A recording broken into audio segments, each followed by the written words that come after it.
லைஃப்பில் ஒரு விஷயம் நடக்கணும்னு நினச்சா மட்டும் பத்தாது. அதுக்கு தீவிரமாக நம்ம உழைக்கணும். அதில் உறுதியாக இருக்கணும். அப்போ தான் நம்ம என்ன நினைக்கிறோமோ அதை அடைய முடியும். ஒரு சின்ன குட்டி ஸ்டோரி. ஒரு இளைஞர் ஒருவன் கடவுளை உணரணும்னு நினைக்கிறான். கடவுளை உணரணும்னு நினச்ச அந்த இளைஞன் ஒரு குருவை தேடி போகிறான். குரு ஒரு ஆற்றங்கரையில் தவம் பண்ணிக்கிட்டு இருக்கார். அந்த குருக்கிட்ட போயிட்டு, குருவே நான் கடவுளை உணரணும்னு நினைக்கிறேன் அப்படிங்கிறார்.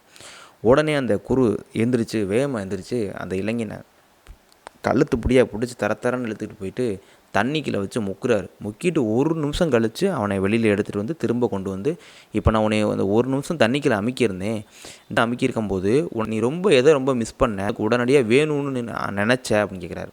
அதுக்கு அந்த இளைஞன் சொல்கிறான், காற்று. இந்த காற்றை நான் சுவாசிக்கணும்னு நினச்சேன் அப்படிங்கிறான்.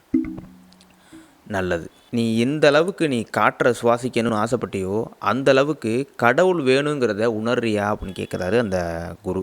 அதுக்கு அந்த இளைஞன் இல்லைன்னு சொல்கிறான். சரி, நீ போயிட்டு என்னைக்கு எந்த அளவுக்கு உனக்கு ஆசை வருதோ கடவுள் மேலே, அன்னைக்கு திரும்பி வா அப்படின்னு சொல்லி அனுப்பி வைக்கிறாரு. அதாவது ஒரு செயலோட தீவிரத்தன்மையை பொறுத்து தான் அதற்கான பலனையும் நம்ம அடைய முடியுங்கிற